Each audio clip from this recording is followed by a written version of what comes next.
Good afternoon, good morning, and good evening, everybody, and welcome to another hopefully entertaining but scary and interesting session on cybersecurity. Today is going to be one that we're going to talk a lot about. I've been hacked, I've been scammed, or maybe you don't even know you have been.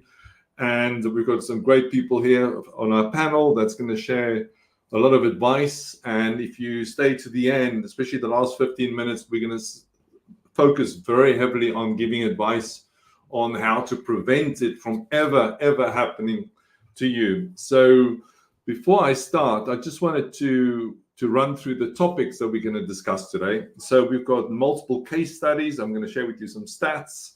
You know, what kind of what hackers target and what kind of accounts do they normally go for. You know, we talk about social media, email. We've got Mac here as our host, of course. We see so many LinkedIn accounts getting hacked, and Mac is going to share with us how to recover them and tell a story around that. Also, Theo is going to talk about indications that an account has been compromised, because remember I said about, well, I will tell you in a minute that in the UK, on average, it takes 237 days before people even know or discover that hackers or scammers have been sitting on their systems harvesting data. And then also we'll tell you how to regain control of your accounts. We'll talk about how to investigate Microsoft account compromises, and of course how to ensure that these attacks have actually been removed and they don't just come back the next day. Theo is going to talk a lot about case studies, how to remediate a computer or a server attack or hack. And I'm so delighted to have Matthew here today as well. Matthew's got a lot of experience in this industry, and he's going to talk a lot about, so when you suffered a cyber attack, should you pay the ransom? I heard just the other day that if a company pays the ransom, they are 80% more likely to get done again within a 2-year period. So I have my views on that. We'll share it later. And then, of course, he'll expand about cyber insurance and what it covers and what it doesn't cover, and is it even worth having? And then Ben is going to talk about the types of mobile devices and how they get hacked and what to do. And then we're also going to talk about, you know, what do we need to, or how do we need to communicate the attack? Do we need to let our customers know? Do we need to phone the ICO? So that process of dealing with the media, you know, so we're going to cover all this. And then, of course, towards the end, we're going to cover extensively on how to prevent attacks and scams. I'm just reading that Matthew's dropped off, but he'll probably get back straight away. So why don't we start with actually, I'm going to start with myself. I'm going to share a quick case study with you. This happened. I mean, we've dealt with so many recent cases. On a bad week, we probably deal with between 6 to 10 cases, which is insane. And every year we see a bigger increase in it, in the number of attacks. And if you ask me last year, how many unknown attacks, in other words, unknown threats are being released on the planet, I would have told you that every 4 seconds there'll be one. Now today, every second there are 4 unknown threats hitting the planet. And coming back to insurance, only 9% of companies in the UK today have cyber insurance, which I find incredible, but that's the latest statistics. But anyway, let me tell you the story. So about 2 years before COVID, I'll never forget this. I went to see this customer, a recruitment company just to the right of the Shard. And this was the Wednesday morning. And I sat down with him and the owner and the MD, and I said to him, you know what? You've been a client now for many years. Please, we need to move your email to Office 365. We need to move your backups off-site, because if something happens, then of course it's not going to end well. And we also need to move your SQL database into the cloud. Yeah, we'll do it. You know, we'll make a budget for it. I'm like, yeah, okay. That Saturday morning, 4 a.m., I get a call from our 24/7 operation center. Says, we've just prevented an attack on your client site. I'm like, that's interesting. But at this point, they've already encrypted both the servers, so the email server and also the the SQL server, and they were halfway through encrypting all the local backups on the local network address attached storage device. So of course, I get on the phone, I phone the customer, and I still think maybe till the day they think we caused it. But it was just so coincidental that within 3 days it actually happened. But the end of the story was that we spent 2 weeks recovering him, and we never recovered all the data, but recovered most of it. He lost 2 weeks of information, and we sent him a nice bill of £29,000, which he paid. But that could have all been avoided.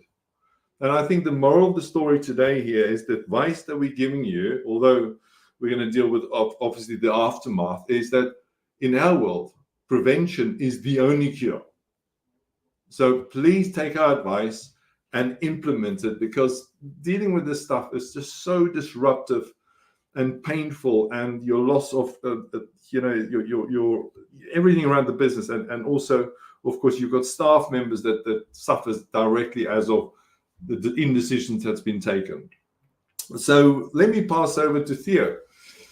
Theo, could you share with us, also again a very recent case study that you had to deal with? Because just for everybody here, we send Theo in when there's been a major trauma. He's the man that goes in normally with his team to clean everything up. So I just want you to share a very recent case, please. Thanks, Francis, and good morning, everyone. I'm the CSO at Security Everywhere. As Francis said, I usually get called in to go and help with breach responses, remediation, and hopefully mitigation if the customer has learned the lesson. So very recently, we had a client lose 200, well, they now a client, they weren't a client then. They suffered a loss of $250,000, and that was due to an email intercept, and then also continuous communication between the attacker to both affected parties in the chain. Could quite easily have been picked up if emails were being read correctly and the language was being understood.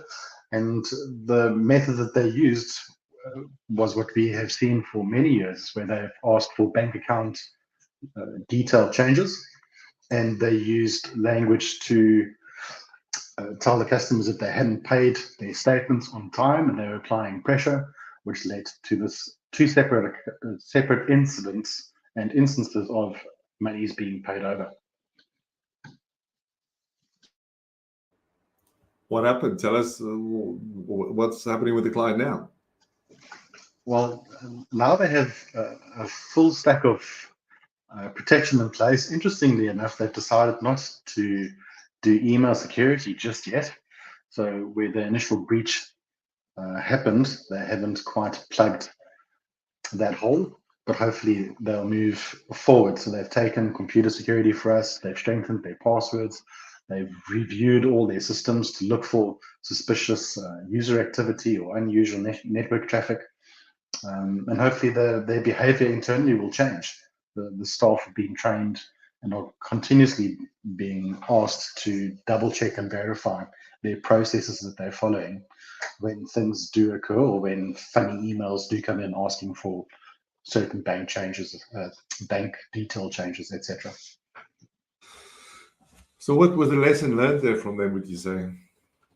And did they learn a lesson? Well, I hope they've learned the lesson. And the lesson for them is that they need to have proper processes and procedures in place. They need to make sure that their internal accounts are being protected, that they've got multi-factor authentication implemented so that email can't be intercepted and business email compromise can't take place. Well, one can only hope and pray. Matthew is backstage. I'll bring him on now. He disappeared, but I'm glad he's back. So, Mac, I want to move straight over here. Again, thanks to Mac, who always helps us host these excellent events. And if you ever want something similar done, you need to speak to Mac. And also, can I encourage anybody that has a question for us, please post it, or a current situation that's going on in your world, please pose the question, and we will do our utmost best to give you advice and help to move this, or to go away from the pain, if there's such a thing. So, Mac, We're on LinkedIn right now. Tell us a story. Well, which one should I tell you? The one that I spoke to you about before. Yeah. So one of the biggest challenges that we're having right now on LinkedIn, not only on LinkedIn but all social media accounts, is the fact that people are having their accounts hacked. And recently I came across a client who they'd lost their iPad. iPad unfortunately had their Apple ID and everything on, but they hadn't locked the iPad down.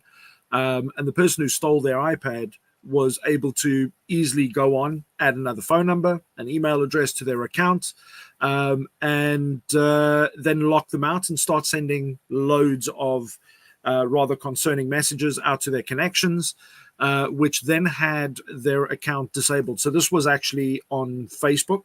But we also had the same thing happen with somebody on LinkedIn. It took them about 3 months to get their account back because of the fact that they didn't have the simple thing that you talk about all the time, two-factor authentication. And I know you'll go into a bit more detail about some of the ways you can now protect yourself by location, as an example, with some of the devices. But the damage done to both of those individuals and their businesses, and the stress that it's caused, the extra time that it's caused to try and chase this and try and get it back online. Facebook, unfortunately, if you go and search now, I've been hacked, recover my Facebook account, and you search that in Google or on Twitter, you'll actually get sent to another level of scammers. Those people who pretend that they can actually recover your account for you, and they give you 100% guarantees. And we've recently experienced this with a client where they were an authenticated Twitter user or X user. They were then referred by 10 other people who said, these guys got my account back. But in the meantime, these are all fake accounts that have been set up to actually refer this person. And then when you go through the process of recovering your email and recovering your access to your account, they then say, unfortunately, your account's been hacked by a very high level of security. We need to upgrade the licensing, and you've paid, and these fees can go from anywhere from $100 right up to $1,500 and more, because depending on the size of the company, they've pretty much got you by the short and curlies, as they put it. But then they ask you for more money once they've got that first transaction, and they'll just keep asking until you finally realize that actually I'm in a hole here. These guys can't do anything. And the sad thing is, we did an exercise on X where we actually asked Facebook to respond, Meta to respond, and the only people that responded to our query about trying to get somebody's account back were all the fake scammers, with all their referral fake accounts. So it can get you into some serious deep holes, because once you've lost access to all those accounts, you feel vulnerable and you just don't want anybody else to know, and you just keep digging.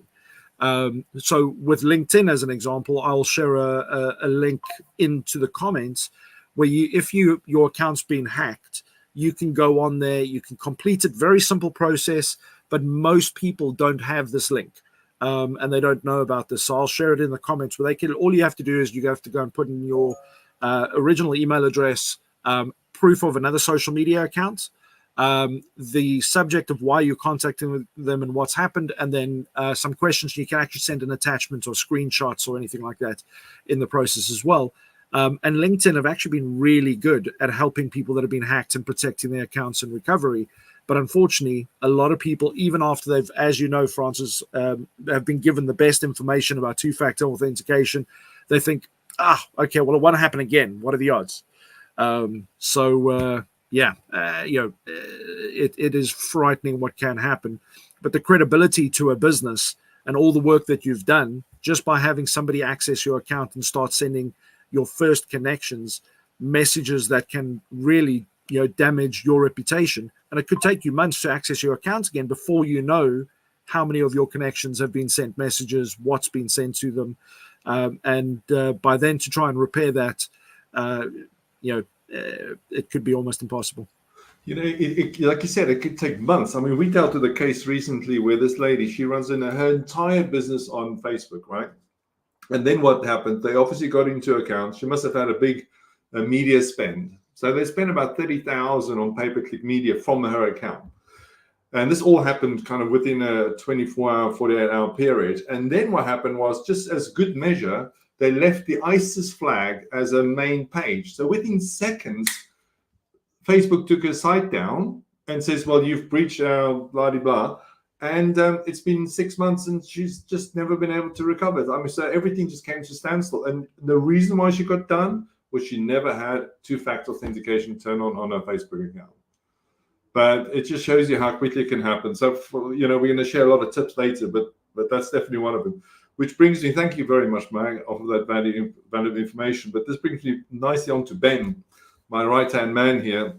And Ben, tell me, which kind of accounts do hackers go for, scammers mostly, and why do they do that? Surely, if somebody gets into my Twitter or my Facebook account, why should that matter? There's not a lot of information there I could lose.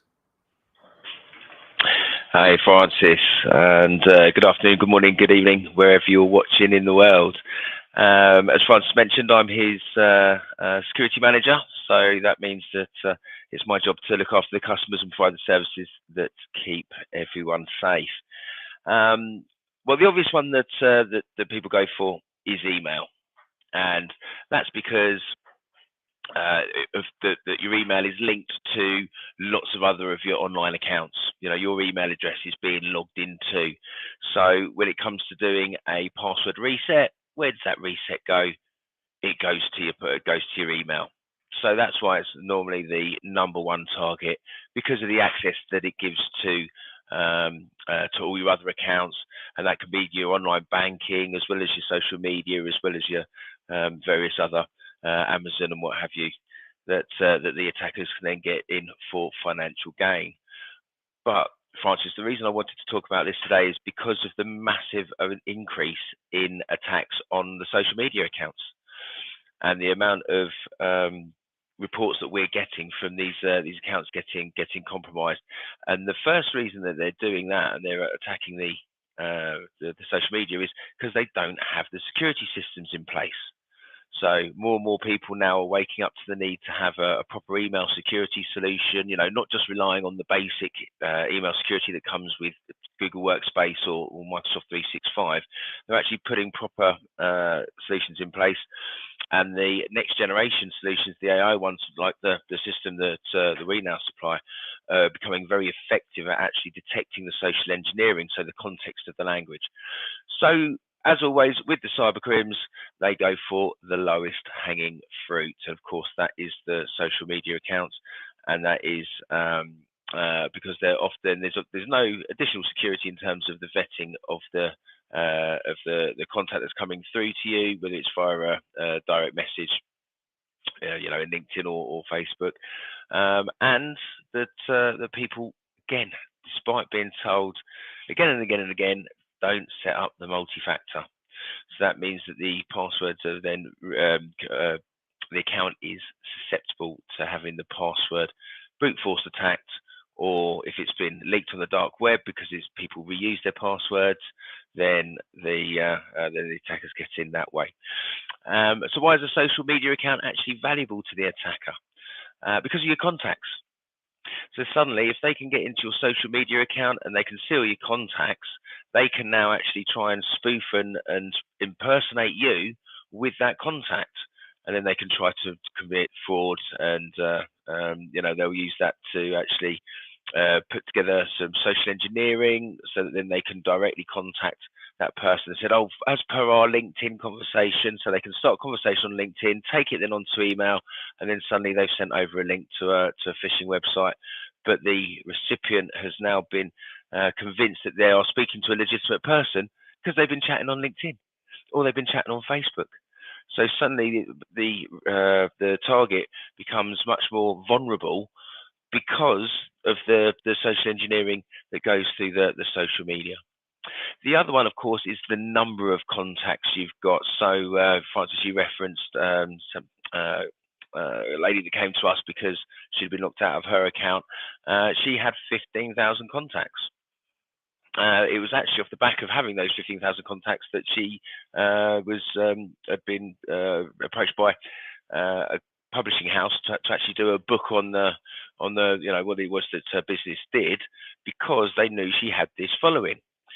So she's got these trusted followers. They've been following her for years, and then all of a sudden, in her account, there's some links.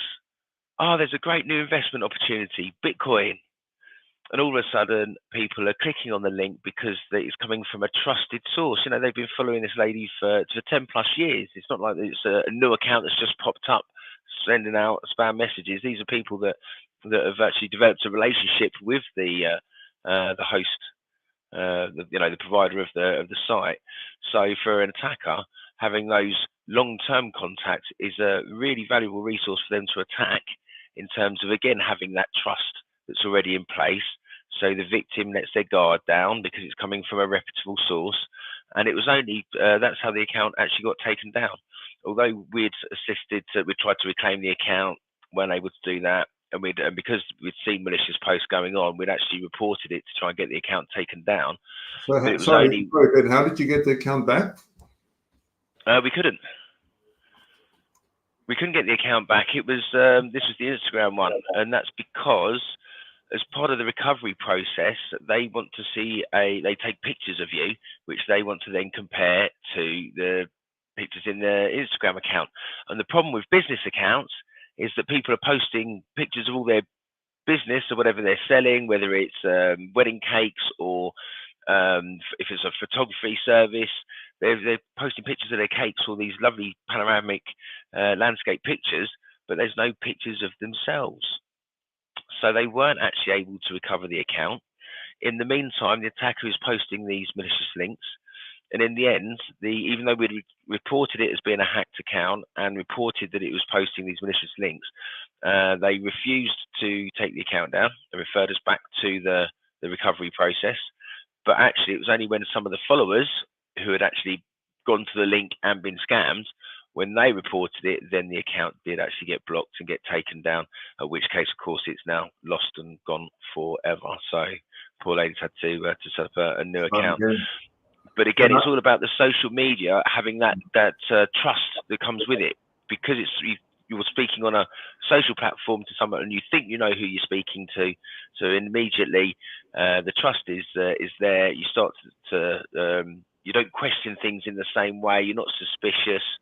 So therefore the attackers can abuse that to convince you to fall for the scam. So, on that note, I just want to read out a brilliant question here, which I think will be good for you to answer again, Ben. It says here, hi all, recently have seen an increase in cyber attacks originating through BEC, stands for Business Email Compromise, across professional services companies. The emails from the compromised financial/legal firms I've seen, are highly socially engineered. Is this just me, or is it becoming more prevalent? I know the answer to that, Ben. Right. So that's from Bill McCluggage. Bill, thank you very much for your question. It is a very good observation. We have seen a 600% increase in phishing emails since the start of the Ukraine war. We're particularly being targeted by the Russian cyber gangs because of our affiliation with Ukraine, and they are becoming massively more sophisticated. You know, as wonderful as ChatGPT and the LLM AI systems are in terms of the content they can produce, what they're also doing is they're giving the hackers and the scammers a great way of improving their social engineering techniques. There's actually a system called Worm GPT, which is available on the dark web, which is the hackers version that's been designed to specifically create this phishing content. So Bill, you are exactly right.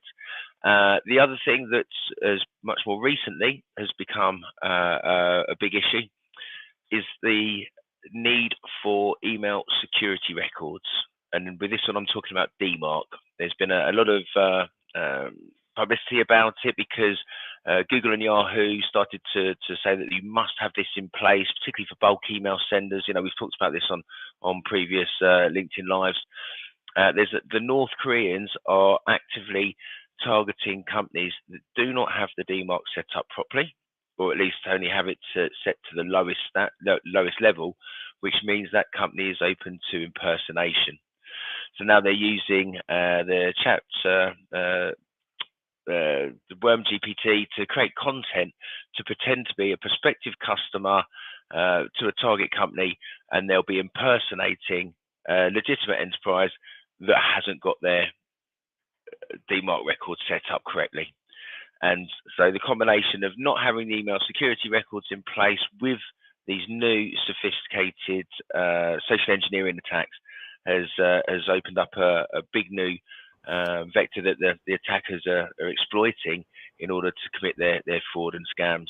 And the other thing is, Francis, is that very often now they don't have a malicious link or an attachment with a malware on the email anymore. It's all about the social engineering and saying, you must do this, please ring this number.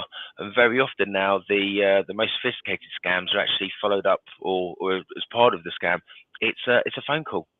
Exactly. So you end up speaking to a person thinking you're speaking to, the HMRC or whoever it is they're impersonating, and obviously you're speaking to the attacker, and before you know it, you've given them access to your computer to fix a virus, or you've made a payment for a fictitious offence that you've committed with the HMRC or whatever.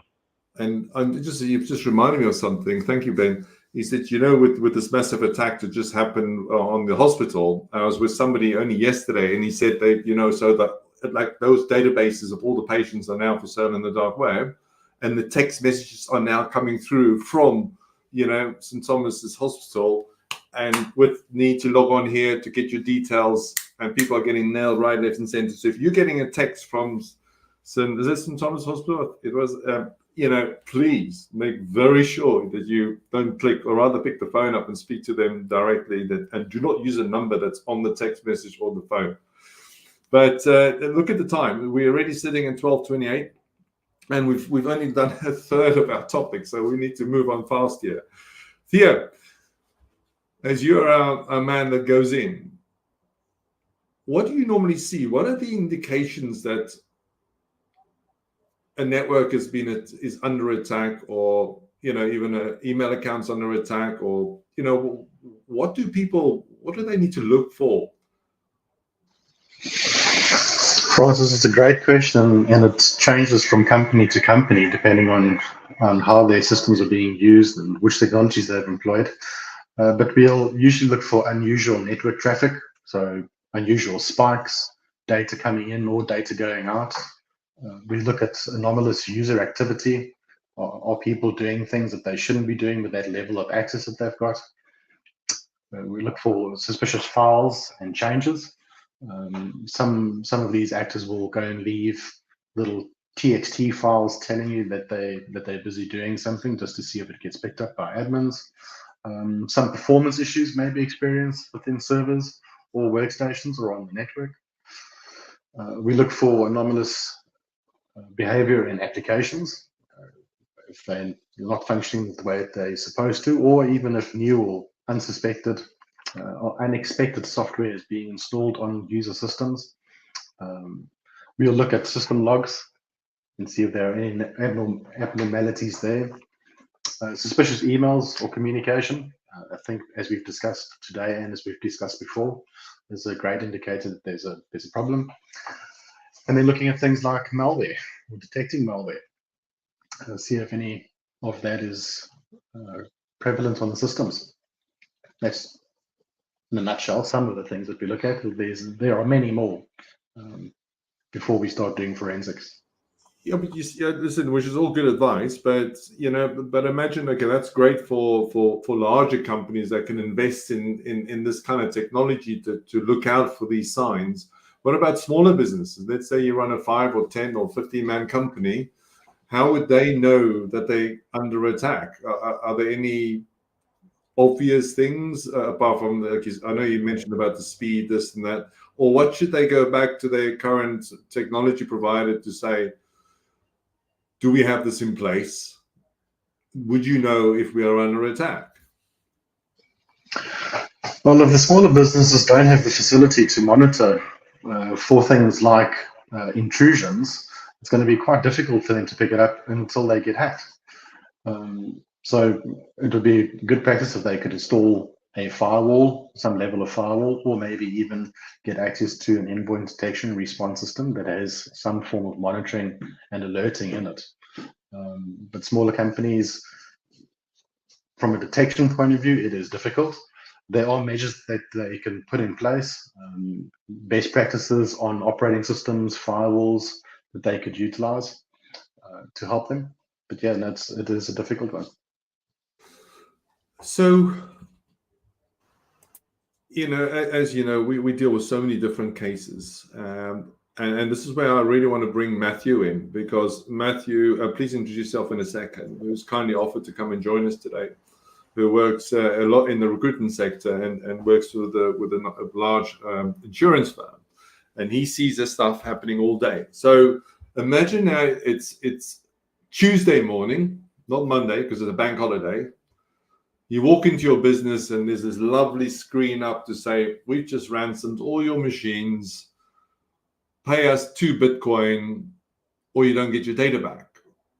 Now, there's 3 scenarios here, isn't there, Matthew? First, which we discussed the other day, is one, they're still using old-fashioned, dare I say, outdated antivirus solutions, which is so easy to go past anyway, but they've got no cyber insurance.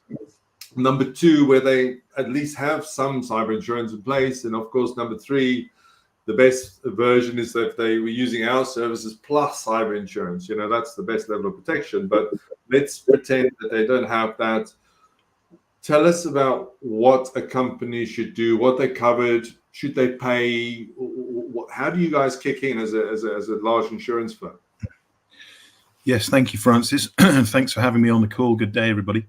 So as the sort of insurance guy in the room, very often we've actually had clients in exactly these scenarios who have come in the morning, been unable to access their data and systems, and very often the first feeling is, in terms of what should I do next, is panic stations, right? You sometimes the knee-jerk reaction here is, particularly in a ransomware scenario, is to take a direct cost-benefit analysis immediately, thinking, comparing what's being demanded as the ransom to the financial impact on the business. The business downtime, disruption to services. Very often the feeling is we must pay. There are no alternatives. We have to pay, and of course that's understandable. But there are always alternatives, and there are risks as well with simply knee-jerk paying. So if your business is desperately reliant upon those services that are now denied it, there'll be a lot of pressure on you to pay that ransom. But that doesn't necessarily mean that you're going to get your services back. These are criminal gangs, after all, that we're dealing with. They're dishonest. They might, having received your cash, just deny you access and ignore all attempts that you have to decrypt the data that they have stolen from you. The possibility, of course, exists the attacker may demand additional payments even after you pay, and they could still leak data to the dark web even if you do pay. So, in fact, you're probably at an enhanced risk of being attacked again and again if you have been attacked once in this way, because you're very often placed on what's called a suckers list on the dark web. And if you pay, then other cyber criminals will see that you're an easy target and come at you. So there are other issues that come into play here as well, such as, you need to know who the ransomware gang is that's attacking you. What is their history of giving you back your decryption key if you do pay? What is the chance of them having exfiltrated or stolen data from you, which they will then come back and try to secondarily extort more money from you down the road? What's the history of this gang? Are they a sanctioned entity? Are they an organization that's subject to UK or US or EU sanctions? So if you do pay them, you'd be breaching international law. You absolutely cannot pay them. So all these things are considerations that you have to evaluate in real time, right? Because you've got 48 hours before they release your data onto the dark web. It's a lot of pressure on you to decide. And this, as the insurance guy in the room, if you'll forgive me giving a plug here, is why insurance can be a key benefit, because insurance can provide a lot of the services and support you need immediately to answer a lot of these questions and decide what's the right course of action. Access to the insurance company's breach response team, which will be staffed with people who can help you to understand how the bad guys have got into your system. They can help you to, if it's possible, to recover data from backups perhaps, or recompose systems that have been damaged or taken out in the attack, so that you don't have to pay the ransom. They actually have legal experts and extortion consultants on hand 24/7 who can help you to assess who the gang is that you're dealing with, how to negotiate with them, whether or not they're a sanctioned entity, can you pay them? All these things are hitting you all at the same time, and smaller businesses just don't have the wherewithal to answer these questions themselves. So having insurance in your back pocket to help you is a super important thing in these circumstances, right? Mute. One day I'm going to crack that story, not muting myself. But Matthew, can you just expand? Can you work through some case studies for us? Don't obviously name names, but where you've been able to successfully help businesses. How long did it take? What is the average downtime? Just want to dig a bit deeper so that our audience can understand the pain that they go through if they didn't have cyber insurance. Yeah, absolutely. I mean, so we in fact, coming back to Bill's question earlier about attacks and business email compromises against professional services companies, which relates to this sometimes, because that's often the vector, the way in that the bad guys use to take control of businesses. The key thing here is to try to have some kind of early warning system. As we were talking about before, that's quite tricky for smaller businesses. In fact, there's an IBM report that's put out every year, the Cost of Data Breaches Survey, and they estimate that the average time it takes for organizations to discover that they've been attacked is 270 days. So you can imagine what a cyber criminal can do with 270 days of time to root around your system. So having some sort of early warning system is absolutely crucial, I would say. But in terms of the kind of activities that we see, first off, most people don't realize that cyber insurance exists in the small business community. So it is a thing. It's there to help you to respond and recover from cyber attacks. It pays for all the downstream financial consequences of these attacks, and it wraps a blanket of liability protection around you if you get sued for breaching people's data. So it's a super important thing to have in your armory. I think the most valuable thing is the breach support service. And whenever we've had clients that have had attacks in this way, not just ransomware attacks, but business email compromises, funds transfer frauds, those are the kind of very highly prevalent types of attack at the moment. Insurers can swing into action for you and help in that first 48 hours, oftentimes to recover your position very, very quickly using all the expertise that they can bring into play. So a feature of these attacks is always notifying the insurers as quickly as possible so they can jump in and help you as soon as possible. There's a lot that they can do with their vendors, their third-party suppliers to support you. The other thing, of course, is that if they are unable to completely help you, and it's weeks or months that you're out of action, the insurance company is going to be paying for your lost profits and additional costs of working during that period. So it's with that again. Sorry to interrupt, Matthew. I think that point is so important because a lot of people don't know that information. Just explain that again in a little bit detail.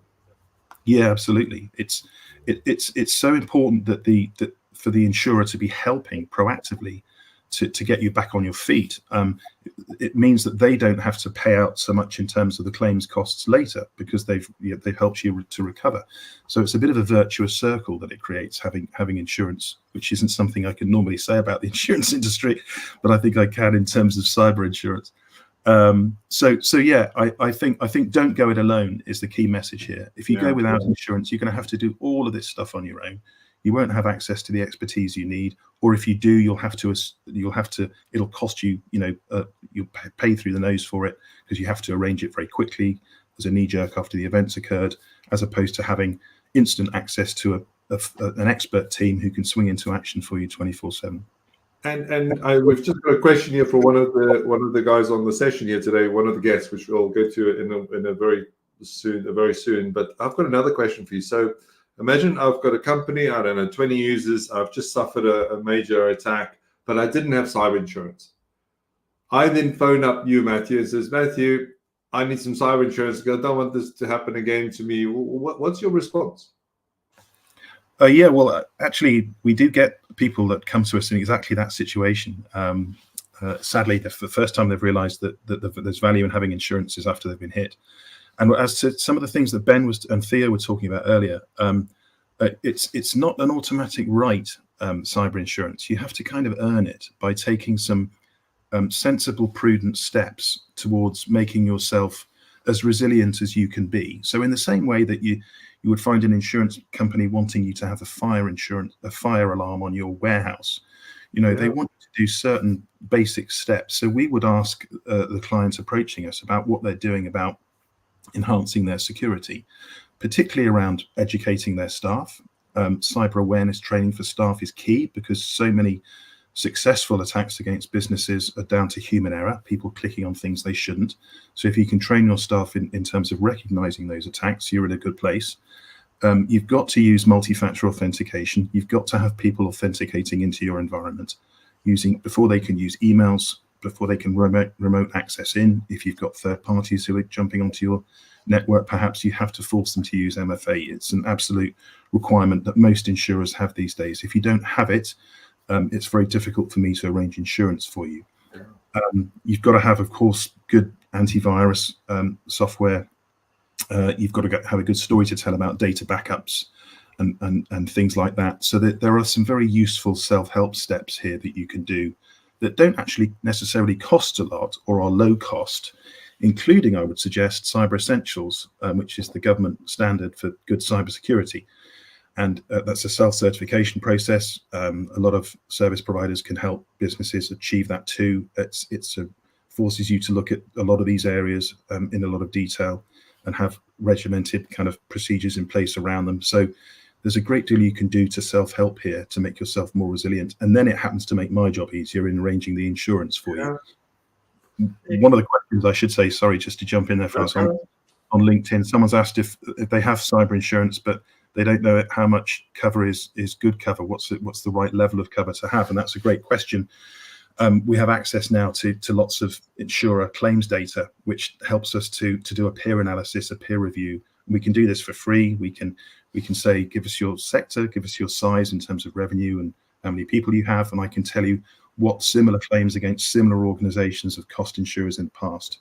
So if you buy a £500,000 insurance policy limit, but actually all of your peer group companies are having losses in the millions, then you need to up it. But there's a great deal we can do to help you assess the limits of cover to purchase. Great advice. And again, can I recommend everybody that's listening back to this or actually are listening to it live, please follow everybody here on the panel, connect to them on LinkedIn. And we're also going to hold another Ask Us Anything session two weeks from now, Mac, which we normally do. So the third Thursday of every month, late in the day, just so that we'll have a continuation of this session today. So you can come with loads of questions that you didn't get answered today so that we can help you answer those. Or, if your email, you've got our details, if you just send us a message on LinkedIn, we'll be delighted to help you with the current case. But I'm looking at the time here. We've got 16 minutes left, and I wanted to go back to, thank you very much, Matthew, for that help there. I want to go back to Theo, because the last 15 minutes, I really want to concentrate on how do we, there's been a problem, how do we prevent it? And also, how do we remediate it? For an example, you've walked into a business, let's say to you, and their servers are down, or their PCs or Macs have been ransomed. What does a company owner do at that point if they didn't have insurance, or dare I say? You don't like asking easy questions, do you? No. It's difficult to answer that because each company is different. So initially, what we try and do is to establish what the scope and scale of the breach is. Once we understand that, we look at containing the breach and isolating the affected systems or systems, or even the whole network. And we've done that in the past, where we bring the whole network down in order to ascertain what the problem is. We then go through a process of informing key stakeholders in the business as well as external parties to make sure that they are aware of a system breach, data loss, whatever it is that we need to communicate, and that they are aware that there will be measures put in place moving forward as part of the mitigation process.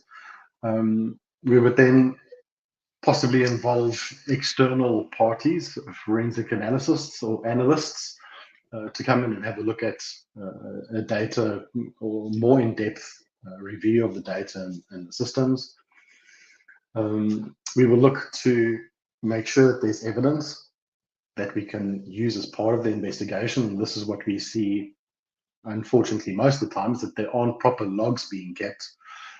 So it makes the forensic analysis quite difficult. It makes it difficult to ascertain how the breach actually happened, because systems just aren't being used correctly. We then help with education around how to eradicate the threat internally and how to recover from it successfully, following industry guidelines.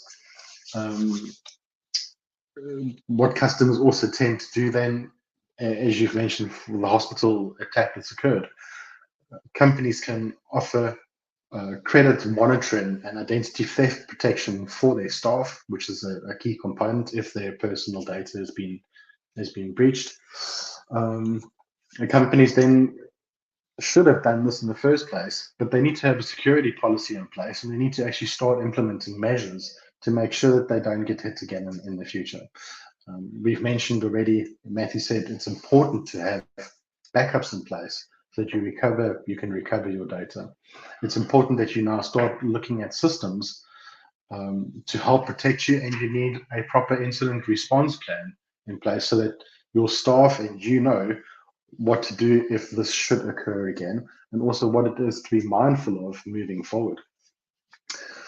I think the last thing is to report the breach to the authorities. Make sure that you reach out, because that's part of us combating crime, is making sure that the authorities are aware.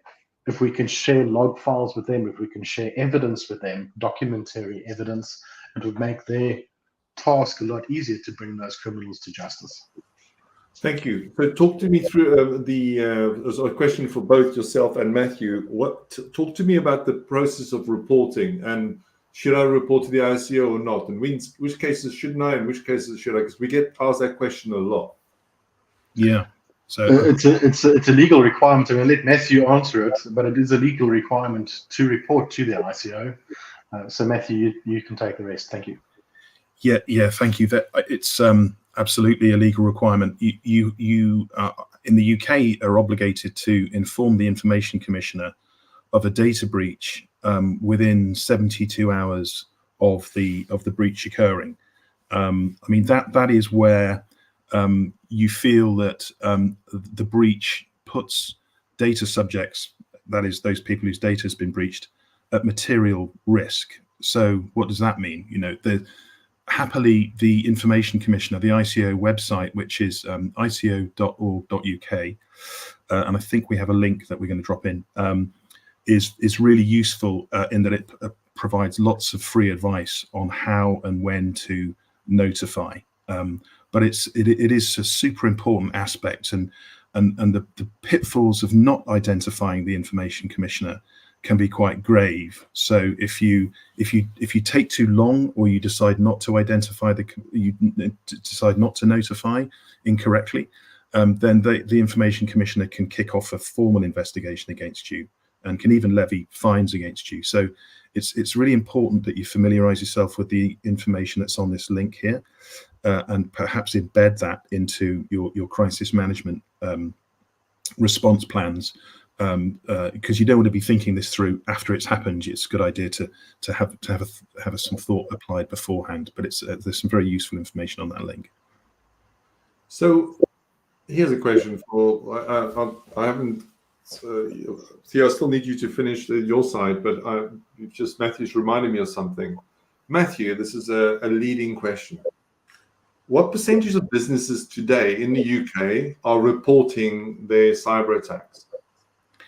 So in the UK, the UK government puts out an annual report about cybersecurity breaches, and the 2024 report came out. I think it was in April or May, and it showed that 50%, half of all companies in the UK, are now reporting at least one attack every 12 months. And in relation to charities, it's something like a third of charities. Although if the charities are bigger than raising more than £500,000 a year, it's 66% of charities. So the threat landscape right now is the worst it's ever been. It's a pandemic of cyber assaults against UK businesses. And imagine if I said to you, you've got a 50% chance of suffering a fire in your business in the next 12 months. You'd be rightly worried about your fire insurance. But yet, despite that, only 15% of companies in the UK are insured against cyber attacks. So it's a very, very threatening environment that we're in. Thank you, Matthew. So coming back to Theo, let's just focus a little bit because everybody's got a mobile, right? So if a dodgy text comes into your mobile, what should you do next? Well, other than delete it. Well, you can about the reporting and the process of reporting, what should you do? Or should you just nah, don't bother because nothing will happen anyway? No, you can report it. I forget what the link is. I think you will actually 7726. You need to forward that straight away. Make sure that if there is that sort of text coming in, that you forward it. Number one, don't click on anything that's in, or don't tap on anything that's in that link or in that text message, because it's going to affect you in a very negative way, unless of course you know who the person is. If it is something that looks legit, rather go to the website. So as an example, I will get a text message to say that I need to upload my British gas details, electricity and gas. I never click on a link in there. I'll rather go to the website, make sure that it's legit when I log into the site before I do anything. But otherwise, go and report it. And I'm sorry, but I do have to jump off this call. Yeah, no, you go. Busy with an ISO audit. So thanks for your participation. We'll see you when you're older. Cheers. Ben, I have, and again, I'm watching the time here, but 94% of attacks are coming by email. We know that for a fact. How can a company prevent themselves being attacked by email? It's absolutely critical to have a third-party email security service, Francis. There is a basic offering that comes with Microsoft and Microsoft 365 and Google Workspaces, which is the services that are typically used by small businesses now. But they are very basic, and as we've seen from when we run our trials for new prospects, that we're picking up 60-70%. Microsoft 365 is missing 60-70% of all the phishing emails. So that's not spam emails that are getting through. That is malicious phishing emails with links to phishing pages or social engineering content. What we're also finding, Francis, is that before, where we saw a lot of impersonation attacks, people are now starting to implement the DMARC, so that's actually starting to cut those down. But what we are seeing is a lot more compromised accounts, where emails are actually coming from a known contact. So some of the recipients already had communications with in the past, but their account has been compromised, and then they're getting the phishing email from that compromised account. Now, of course, for the recipient's point of view, they know the sender, so that, like we were talking about earlier with the social media accounts, there's already that element of trust, which instantly makes you more vulnerable because you think it's coming from somebody that you've already spoken to and done business with, Francis. So that's the worst. They're the hardest ones to detect, and that's where our system with the AI engine is extremely good at picking that up, because it looks at the context of the email. And is this the kind of language that would normally be used by that sender? Does that sender normally send invoices? Does that sender normally send financial information? And it'll actually pick that up as part of the fish or the social engineering to actually block the email, even though it's come from a regular contact. So it is absolutely imperative. And as I think you mentioned, 94% of all the emails come through, and it's because, as I said earlier, we are being massively targeted by the Russians, and they're all about the financial fraud. I mean, with these compromised accounts, Francis, they'll actually sit there, as you mentioned, 264 days. They will actually sit there and watch and wait until an email comes through where it's got some bank details, and then they can actually take a copy of that email thread, send out the response with the change of bank details, so that then the email gets paid. So the invoice gets paid to the wrong account. And then what they do, and this is why we were talking about we wanted to talk about the 365 accounts remediation. One of the things they do when they've hacked these cloud email services is they set up forwarding rules, and they set up rules to automatically delete emails. So when the email comes, the sent email would normally be in the sent box, but they'll redirect that. They'll either delete it, but the thing is, with the deleted, it goes into the deleted items that can then be, there's a recover deleted items box. So what they actually do is they have a rule to forward it to one of your other mailboxes, folders in your mailbox, where they can hide those emails. So if ever there is a compromised 365 account, first thing you want to do is use the automated sign out feature. So you can log into the 365 portal and do a sign out of all sessions.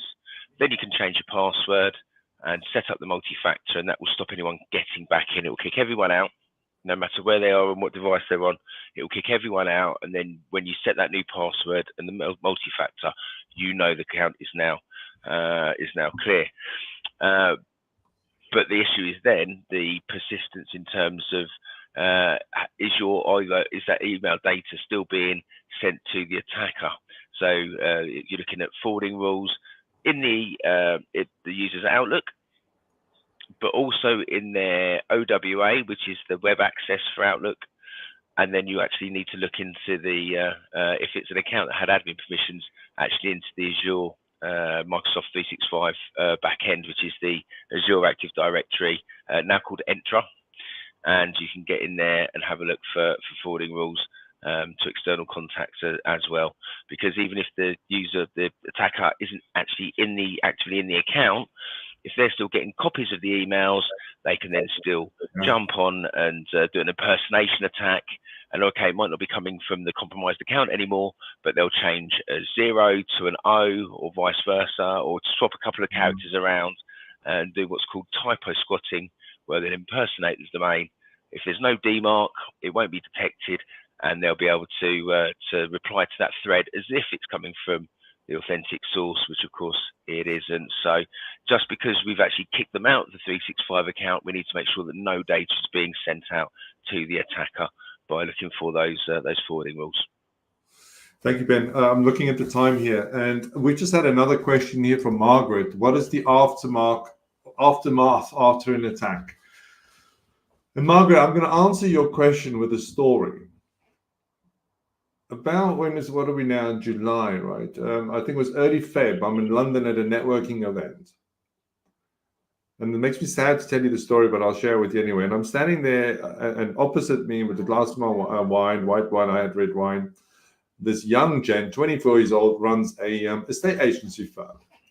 And his dad runs a building company, fairly small building company. But anyway, cut a long story short, Mary, who's in the accounts department, has been working with him since God was a boy, 30 years, right?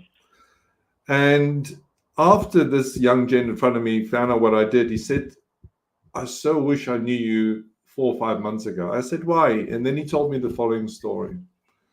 He said, the accounts lady clicked on a link, fell for an invoice fraud, and paid 50,000 straight into the hacker's bank account. And the bank refused to pay the money back because she pressed the pay now button. Now, here comes the sad bit. It took his dad 2 weeks to pluck up the courage to pick up the phone and speak to his son and said, son, you know, I promised you that deposit for your new flat. I can't give it to you. I'm sorry. And you know, you wanted to get married this year. I would have paid for the wedding. I'm sorry, I've lost the money. That, Margaret, is the aftermath of a cyber attack. But if only that company or his dad's company had, dare I say, our email security in place, you know, the training for the accounts lady to go, hold on a second, let me query this. This is a change of invoice payment details. Let's pick the phone up. Let's just speak to somebody about this. If those 2 things were in place, he would have moved in this year and he would have got married. That is the aftermath. You know, sometimes we deal with cases where people are crying on the phone. And the good news, I want to end here with good news, is that these problems are fixable. We fix them every single day for our clients. But you need to reach out and talk to us, because if you don't reach out, we can't fix it for you. And most of our clients sadly come to us after the event. Do you know? And I'm like, oh, I need to get the money back, do this. I'm like, we can't fix the past, but we can certainly fix the future. So pick the phone up, send us an email, let us show you, and you'll always be shocked to find out it's so much less expensive to prevent a problem than to fix a problem. Sorry, did somebody want to say something there? I was just going to add to that. We've had clients, we've had IT directors of companies that have had significant ransomware attacks who've had to go off with stress just from dealing with the attack. And one in one case never actually made it back to work. So it's a pretty horrible circumstance. It's funny you should mention that, Matthew, but it's exactly what's happened. When I last checked, this lady still hasn't been back to work. Now, I know we're overrunning a little bit, but this is an important subject. I'm putting you on the spot now, Matthew, but you know your cyber insurance policy, does it include the cover to help Mary to rehabilitate and not to feel so guilty to get back to work? Does it include that or not? It's interesting you mentioned that. We are in it doesn't at the moment, but we're in talks with one insurance company, cyber insurance company, to add some mental health provision to their policy to achieve just that. It's there on other types of insurance, like kidnap and ransom insurance policies, and I don't see why it shouldn't be on cyber. So it's just a matter of time before it will be. Well, that makes my day, because I've asked a lot of insurance companies, and they always say no, it doesn't include. I'm like, this is a very emotional thing that happens, you know, and that's why we like to prevent it. Any last thoughts? Any last top tips before we complete the session? Cyber essentials from me. Just speak to your providers about getting cyber essentials in place, and you'll be a much more resilient organization for having done so. Brilliant. And just to respond to Margaret Martinez, so thank you for joining us today, Margaret. She's also followed up with another question about, would an authenticator prevent hacking? Well, of course, the authenticator app is used to facilitate multi-factor, otherwise known as two-factor authentication. So it's not actually the authenticator app itself, but it's the fact that you're using an authenticator to provide the multi-factor for the service, and it makes you so much more secure. We always bang on about it, but it's such an important way to secure your accounts. It's free. It might take a little bit of time for you to actually set it up on the different services, but it's worth every second, because it's such a great extra layer of security. And it's available on all the main platforms. So your Facebook, your Instagram, your Amazon, your LinkedIn, your Microsoft Gmail emails, all the big platforms now support it. So yes, please, please, please download that Authenticator app and set up that multi-factor. It's the first step, and the best first step to getting yourself secure. Brilliant. Well, thank you very much, everybody. Francis, can I yeah. just drop one final thing in there? Because you mentioned, the emotional side of things with the insurance side of things. If you get hacked and you think you've been hacked, do yourself a favor. Do not go and hide and try and sort this out yourself. Speak to a real human being. If you're, you've got a son or a daughter or a mother or a father or somebody else in your company and department, speak to somebody, because that will bring the reality home of being able to double check things and get the help you need, rather than you digging a much deeper hole. That is essential. I think that's probably the best advice of the day. That just nothing is urgent unless your loved one is lying next to you bleeding. That's urgent, or broken leg. Everything else, walk away. Take a breath, speak to professionals, and then move on. Thank you, everybody. Have a lovely day and stay very cyber secure. And we hope to hear from you soon. And we'll see you at the next event. Take care. Bye-bye.